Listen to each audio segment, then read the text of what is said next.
La chefferie en pays bamléké, au Cameroun où je suis né, et en Afrique en général, avant l'arrivée des colons, étaient des États en miniature. Ce qu'on appelait les royaumes, c'était des États en miniature avec tout ce qu'un État peut avoir dans sa constitution. C'est-à-dire, c'était des États avec justice, avec l'armée, avec tout ce qu'un État peut contenir. Donc, ce n'est qu'à l'arrivée des colons qu'on a vu le pouvoir de ces États diminuer. Voilà, en résumé, ce qu'on entend par une chefferie en pays bamléké et au Cameroun, en Afrique en général. Si ces chefferies à l'ouest Cameroun résistent jusqu'à présent, c'est grâce à l'adhésion de la population à cette structure traditionnelle qu'est la chefferie. Parce qu'à l'ouest, la population de l'ouest est beaucoup plus attachée à leurs institutions traditionnelles qu'aux institutions modernes. Voilà pourquoi ces chefferies peuvent aujourd'hui continuer à être traitées comme des petits États en miniature. Contrairement à ce que l'Occident a toujours pensé de l'Afrique, c'est-à-dire que les chefferies traditionnelles sont des structures dictatoriales, je pense que, personnellement, pour moi, c'est le contraire. Pourquoi? Parce que l'Afrique, je peux dire que l'Afrique, en démocratie, sont des vieilles démocraties. C'est pour cette raison, quand vous posez la question de savoir si les chefferies traditionnelles sont calquées sur le type occidental, je dirais que plutôt l'Occident a calqué sur le type africain son style de démocratie. Et c'est ça qui a fait sa vie jusqu'à présent. Pourquoi? Parce que avant l'Occident, ces institutions ont fait des siècles. Et si elle a continué à faire des siècles, c'est justement parce que le peuple était adhéré et était satisfait de services dont ces institutions, bien qu'étant traitées de dictatoriales, rendaient au peuple. C'est pourquoi ça a toujours rencontré l'adhésion du peuple.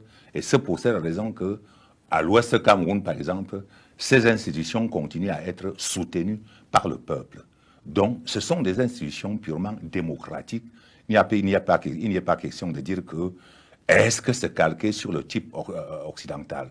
Non, je peux dire que, au contraire, le type, quand on parle de l'Occident, l'Occident a plutôt calqué, parce que c'est l'Occident qui a traité les assemblées consultatives dans les chefferies de l'Ouest au Cameroun comme des sociétés secrètes. C'était des assemblées consultatives et non des sociétés secrètes telles qu'on les avait traitées. Et voilà le type de démocratie qui permettait au roi de prendre des décisions. Il ratifiait, mais il ne décidait pas. Mais en traitant les assemblées consultatives, des assemblées secrètes, c'est donc dire c'était une façon de transformer cela en dictature, alors que, personnellement, par rapport à mon expérience, ce n'était pas ça. Le nom de Bamenjou traduit la puissance dont cette population avait envers ses voisins. C'est un royaume qui a fait plus de guerres, était très fort en guerre. Donc c'est d'abord mon arrière-grand-père qui a été très puissant, d'où lui est venu ce nom. Ça veut dire que quand il se décidait à vous attaquer, qui qu'en soit ce que vous pouvez faire, il s'en sortait avec vous. C'est pour cette raison que un prince de Baham, par exemple, lui avait attribué ce nom d'un petit malheur, Moudjou, parce qu'il était tout le temps agressé quand il traversait ce territoire. Et lorsqu'il rentrait à Baham, on lui demandait quelles sont les nouvelles de monsieur là-bas. Parce que les Baham, les Banjoun, tout ça, Bayangam, nous appellent communément les Bassueux. Donc quand on lui demandait les nouvelles de là-bas, il disait, en dehors de ce petit malheur qui m'agresse tout le temps, toutes les nouvelles sont bonnes. Cela était devenu le nom de baptême, parce qu'il était tout le temps agressé quand il passait. Si nous prenons le cas de Bamenjou, Bamenjou, par exemple, a 23 qu'on peut appeler aujourd'hui des sous-chefferies. Et voilà comment, et ces sous-chefferies ont à la tête le roi que je suis. Et il y a des conseils des notables. Il y a les assemblées consultatives. Une, au moins, par jour, sur les 8 jours de la semaine bamléké. Donc, quand il faut prendre une décision, le roi procède d'abord par consulter ses assemblées avant de soumettre à l'appréciation du Conseil des notables. Bon, contrairement à ce qu'on pratique maintenant, qui est le contraire de la réalité. Parce qu'actuellement, tout est confondu. On ne respecte plus les règles traditionnelles. C'est pourquoi ces décisions sont tantôt avec des connotations politiques, ce qui ne reflète pas l'aspiration des populations.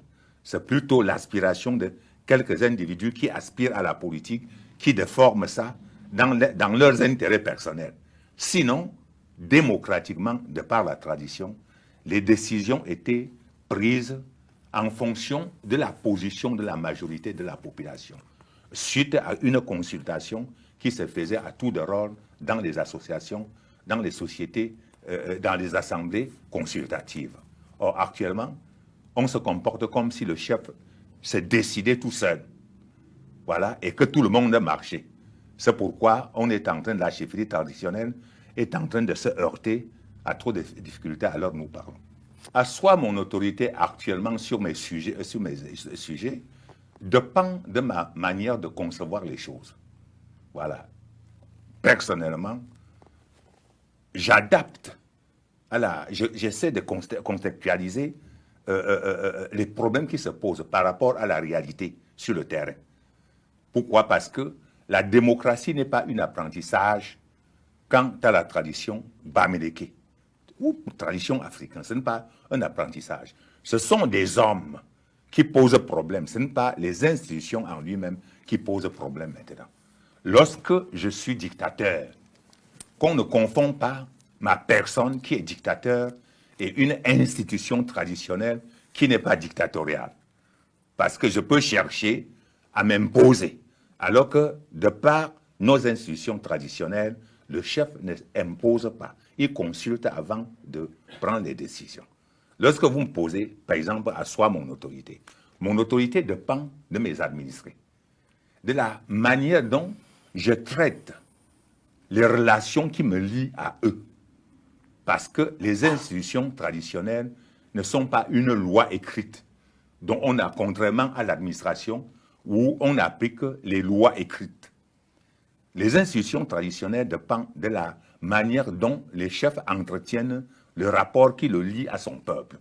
Donc, le peuple le soumet par volonté et non par contrainte. J'ai eu souvent à critiquer certains intellectuels, même au niveau de l'Afrique, parce que quand on parle des rois femmes ou bien des successions par des femmes en Afrique, l'Afrique avait, dans sa tradition, respecté les femmes si bien qu'une femme ne pouvait pas faire la guerre. Lorsqu'il y avait la guerre dans une zone et qu'une femme traverse seulement la zone avec l'arbre de paix en main, tous les deux camps s'arrêtaient. Or, on ne peut pas être chef sans être un guerrier. Comment une femme pouvait être chef alors qu'elle ne peut pas être guerrier? Donc, quand vous me posez, voilà là où il y a un certain malentendu. Maintenant, lorsque vous parlez de la désignation d'un roi en Afrique, on ne se lève pas un matin ou par concours pour être roi. J'ai eu à dire qu'on est né roi. On ne désigne pas le roi. Quand il est né le roi dans un royaume, il y a des signes qui démontrent que le roi est né dans le royaume. On ne l'improvise pas. Mais actuellement, on improvise. Dans ma décision, par exemple, l'administration coloniale a homologué mon intronisation. Il ne m'a pas désigné. Non, il a homologué. C'est bien précisé qu'il a homologué mon intronisation qui se passait suivant les us et coutumes de Bamenjou. Mais c'est le contraire maintenant. On parle de la désignation alors qu'on ne désigne pas. En pays bamileke, la procédure d'abord, c'est le testament du défunt. Voilà, qui est la base. C'est le testament du défunt. En cas d'accident, par exemple, quand je parle d'un cas d'accident, c'est quand le chef peut mourir sans rien dire. Mais je le dis, tout simplement, pourquoi? Parce que dans la vraie tradition bamléké, lorsqu'on est chef, le vrai chef prépare sa mort avant de mourir. La mort ne le surprend pas. C'est donc dire qu'il prépare bien longtemps sa mort avant de mourir. Il prépare son successeur. Voilà, ça ne peut même pas arriver parce que c'est difficile que un vrai chef meure en cas d'accident. Il doit mourir à l'intérieur de son palais. Donc la désignation telle que vous posez la question, c'est à base de son testament, du testament du défunt. On ne l'invente pas. Ce n'est pas une élection. Mon intronisation, s'il faut parler de mon intronisation, c'est tout un Bible. On peut même passer des années à écrire.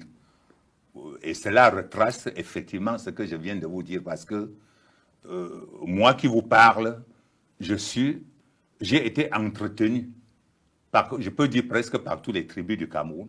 C'est pourquoi je ne parle pas seulement la langue bamenjo, je parle plusieurs langues du Cameroun. Tout ceci ressort des familles qui m'ont élevé au Cameroun. Et quand je vous dis que ceci, à l'âge de 8 ans, alors personne ne peut comprendre comment, à l'âge de 8 ans, je suis parti de Bamenjou, à 400 km de Yaoundé pour être là-bas, soit au nord, soit ainsi de suite. Donc, ce sont des actes qui ont démontré quand même ce que je valais, bien qu'à l'âge de 8 ans, ce que je valais.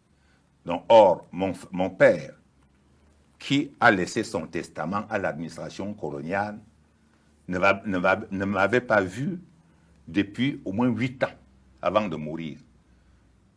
Or, il m'a désigné comme son successeur, tout simplement pour que l'administration coloniale puisse récupérer mes os là où j'étais mort avant qu'on ne l'enterre. Malheureusement, quelques jours après sa mort, on a annoncé qu'on m'a vu quelque part à Yaoundé. Voilà. Et on m'a ramené, l'administration coloniale m'a ramené au village pour succéder à mon père. Voilà comment ça se passait. Et vous vous rappelez des rois qui vous ont intronisé ou les autorités qui vous ont intronisé? Ah non, ils ont plutôt participé, observé. Ils ne l'ont pas. Ce sont plutôt les notables, les concernés, les initiés qui m'ont intronisé et non l'administration. La CAM, c'est comme nous pouvons dire en région catholique, la noviciat. C'est un cercle, c'est un milieu dans lequel le chef doit être formé. Parce qu'on ne part pas d'une école pour être chef.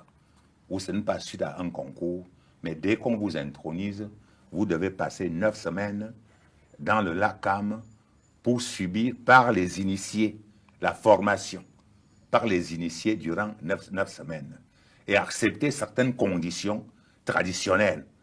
Voilà. Prenons, est-ce que, parce qu'en pays bamléké, vous ne pouvez accepter être chef que si vous disposez d'une certaine force naturelle.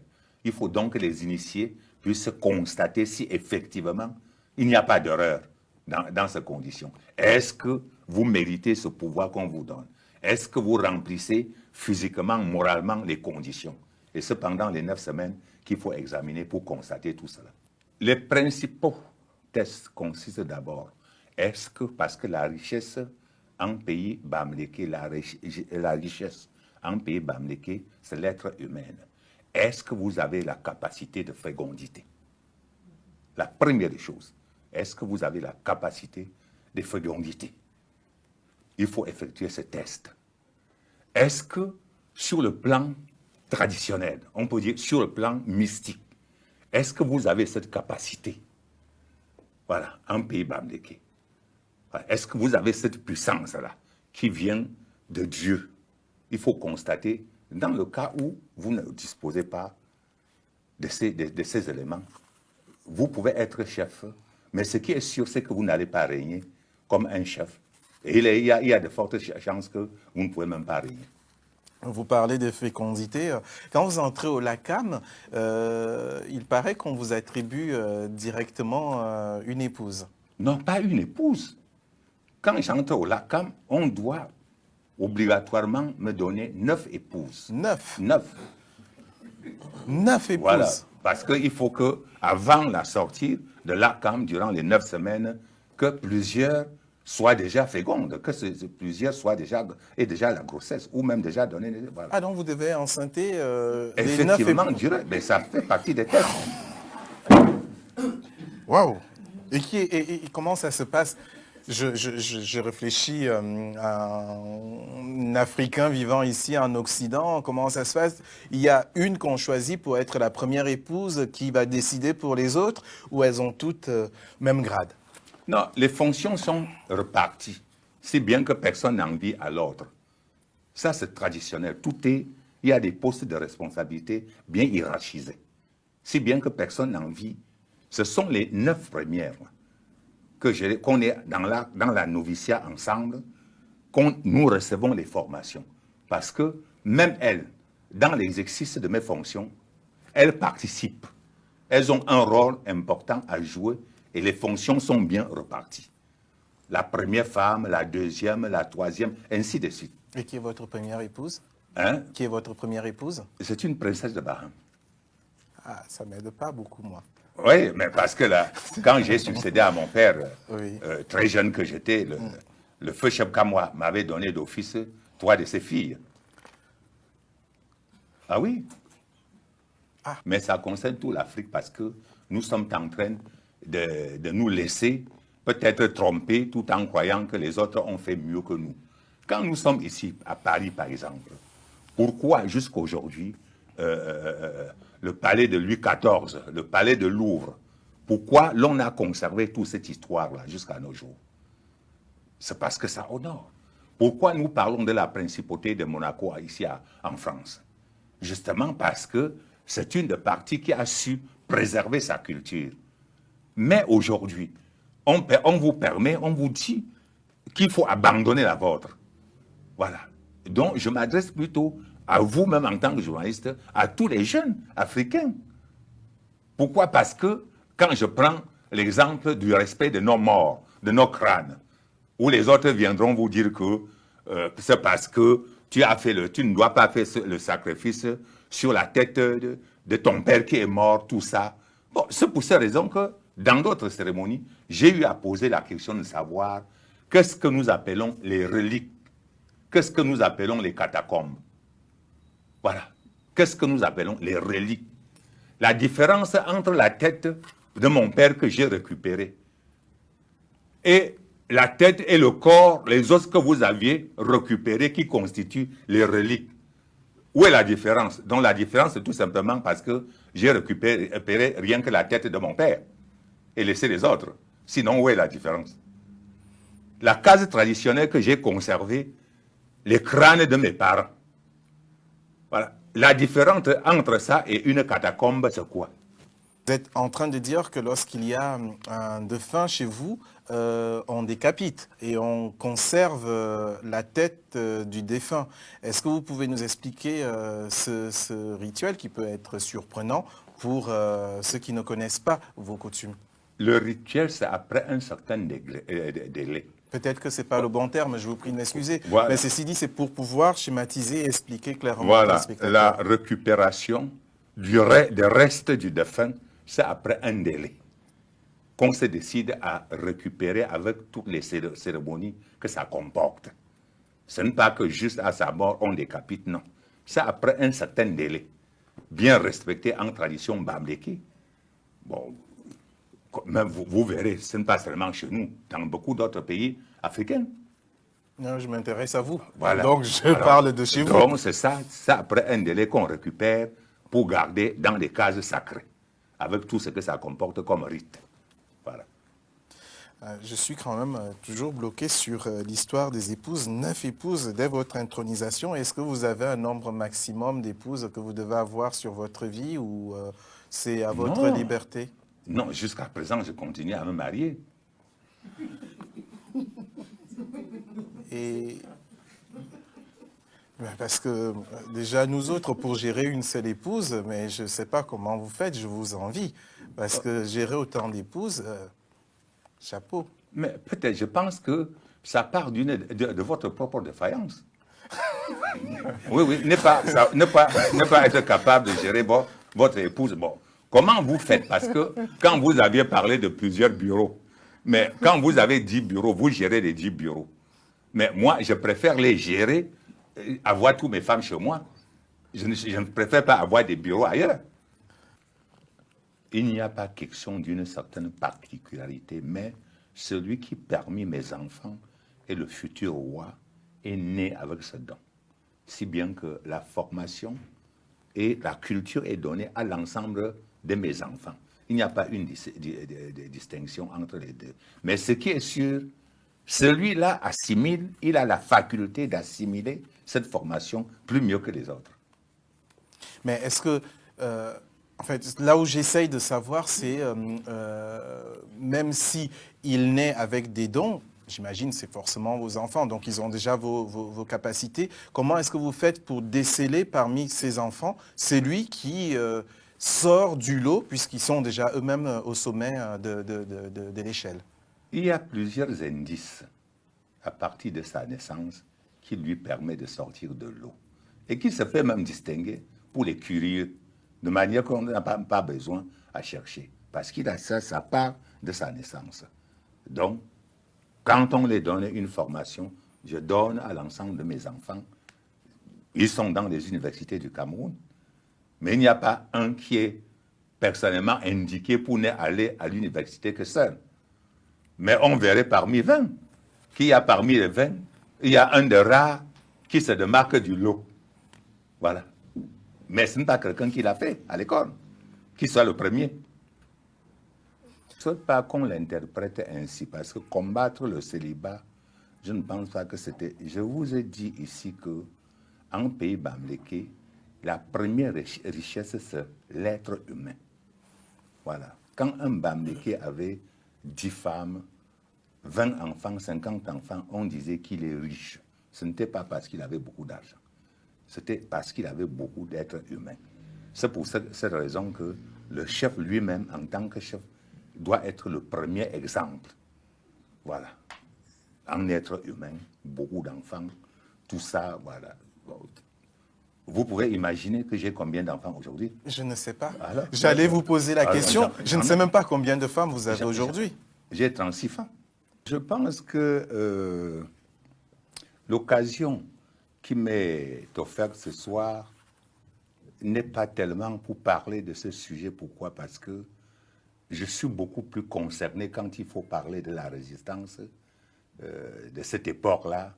Mais j'aurais préféré ne m'arrêter que sur la culture africaine et bamléké ce soir. Pas parce que je ne peux pas, mais si vous m'aurez invité pour parler de la politique camerounaise, africaine, vraiment j'aurais été très d'accord pour parler de ça, parce que je suis un concerné. Mais pour ce qui est de ça, de la lutte de résistance, je vous renvoie à lire la dernière histoire du Cameroun qui vient nouvellement d'être écrite, intitulée Cameroun avec K, K-A-M-E-U-N. Voilà. Au Bamléké, mais je pense que quand même que les Bamlékés ont su préserver leur culture et ont su même développer leur culture, parce que je pense qu'ils ont échappé. Ils ont échappé un peu à la domination de l'évangile. Parce que lorsque les missionnaires qui avaient pour mission de détruire cette culture, arrivant peut-être au Cameroun, n'étaient pas vite arrivés au Cameroun, à l'ouest. Et l'ouest a peut-être a eu l'occasion de s'esquiver de ce massacre de notre culture. C'est pour ces raisons qu'ils ont su à temps préserver et conserver cette culture-là. Ce n'est pas parce que les autres n'en avaient pas. Tout le Cameroun avait les cultures, mais ils ont eu cette malchance qu'ils ont vu abandonner leur culture. Voilà. Moi, quand je suis avec un prêtre, mais je lui fais comprendre que le mot païen, animiste, quant à moi, n'existe nulle part. Quand on dit animiste, mais ça veut dire quoi? Que vous n'êtes pas chrétien. Mais par rapport à quoi? C'est comme quand un Français dit que je suis illettré. Mais et lui, par rapport à moi, il est quoi?